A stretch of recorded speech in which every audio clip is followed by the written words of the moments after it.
അത്ഭുതങ്ങളുടെ കലവറയാണ് ഖുർആൻ. പ്രതീക്ഷയുടെ വാഗ്ദാനമാണ് ഖുർആൻ.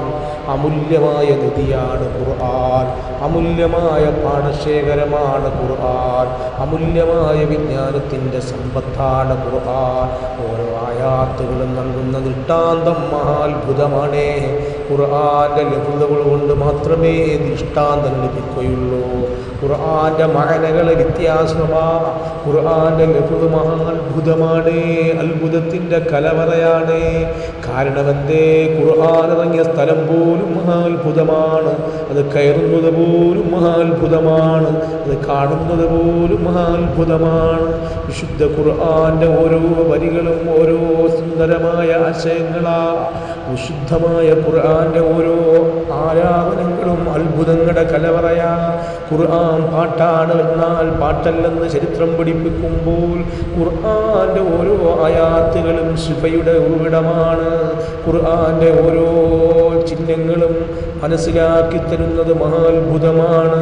ഖുർആൻ്റെ വാക്യങ്ങളും നിർത്തലുകളും അതിൻ്റെ വഖഫുകളും അതിൻ്റെ ഓരോ സക്കനാത്ത് ഹറക്കാത്തുകൾ മുഴുവനും മഹാത്ഭുതമാണ്. 114 അധ്യായം എന്ന മഹാത്ഭുതമാണ്. അതേ അങ്ങാടി മുതൽ അതാ അന്താരാഷ്ട്രം മുതൽ പാരത്രിക ലോകം മുതൽ ഈ ലോകത്ത് ചർച്ച ചെയ്യപ്പെടാത്ത ഒരു വിഷയങ്ങളും ഖുർആൻ പ്രതിപാദിക്കാതെ പോയിട്ടില്ല കേട്ടോ. അതാണ് മഹാന്മാർ പറഞ്ഞതിൻ്റെ എൻ്റെ എന്തെങ്കിലും നഷ്ടപ്പെട്ടാൽ പോലും ഞാൻ ഖുർആനെയാ തിരയാറുള്ളത്, ഖുർആനില തിരയാറുള്ളത്. ഇമാം ഷാഫി റളിയല്ലാഹു അൻഹു ഖുർആൻ എവിടെ നിന്ന് നോക്കിയാലും പറയാൻ കഴിയുന്ന മഹാനാണ്.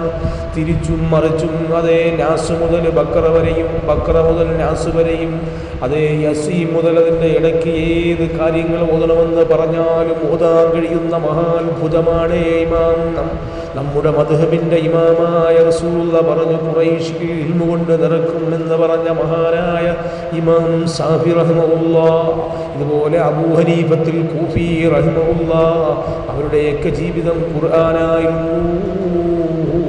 ഷാഫി ഇമാം 30 നോമ്പുണ്ടെങ്കിൽ 30 ഖത്തം തീർക്കും. 29 നോമ്പുണ്ടെങ്കിൽ 29 ഖത്തം തീർക്കും. നമ്മളെ കൊണ്ട് ഒരു ഖത്തം പോലും ഓതാൻ കഴിയാത്തവരല്ലേ സഹോദരങ്ങളെ ഞാനും നിങ്ങളും. ഖുർആൻ മഹാത്ഭുതങ്ങളുടെ കലവറയാണ്. ഇന്ദ്രജാലങ്ങളെ കടത്തിവെട്ടാൻ, മായാജാലങ്ങളെ കടത്തിവെട്ടാൻ, ഏത് കാര്യങ്ങളെയും കടത്തിവെട്ടാൻ പറ്റുന്ന അമൂല്യമായ റഫറൻസ് ഗ്രന്ഥമാണ് വിശുദ്ധ ഖുർആൻ. അതുകൊണ്ടാണ് അല്ലാഹ് പറഞ്ഞത് ഖുർആൻ അതാ ഇറക്കപ്പെട്ടത് ശഹ്റു റമളാനല്ലദീ ഉൻസില ഫീഹിൽ ഖുർആൻ. ഖുർആൻ ഇറക്കിയത് റമളാൻ മാസത്തിലാ. 16-ാമത്തെ നോമ്പിൻ്റെ 17-ാമത്തെ നോമ്പിൻ്റെ അന്നാണ് ചരിത്രം പറയുമ്പോൾ ആ ഖുർആൻ ഇറങ്ങിയ സ്ഥലം പോയി കാണണം.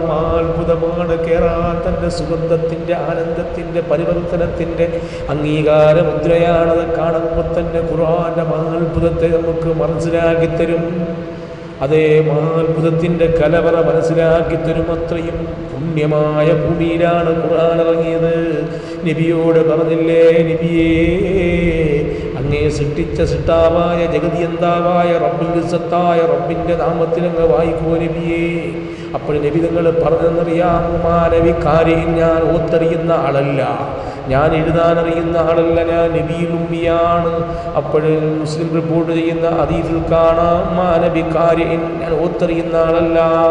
തക്രാർ ചെയ്ത് ആവർത്തിച്ചുകൊണ്ട് ജിബ്രീൽ എന്ന മാലാഖ കൂട്ടിപ്പിടിക്കപ്പെടുമ്പോൾ ഒരു മര്യാദയുടെ ഒരു ഉസ്താദിൻ്റെ ശിഷ്യനോട് അതുപോലെ ഇരുത്തി പഠിപ്പിക്കുന്നത് പോലെയായിരുന്നു എന്ന് റസൂലുള്ളാഹി തങ്ങൾ ജിബ്രീൽ എന്ന മാലാഖ മുഖാന്തരം ഇരുന്ന 60 ഏടിയിരുന്ന ചരിത്രം പറയുമ്പോൾ ഖുർആൻ എത്ര പഠിച്ചാലും പഠിപ്പിച്ചാലും അതിൻ്റെ ആഴങ്ങൾ ഇറങ്ങിച്ചെന്നാലും തീരാത്ത അമൂല്യമായ ഗ്രന്ഥം.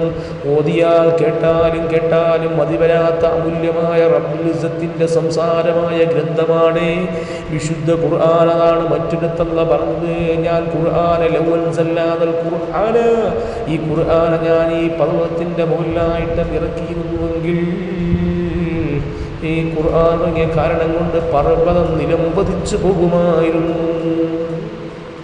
അങ്ങനെയുള്ള ഗ്രന്ഥമാണ് വിശുദ്ധ ഖുർആൻ.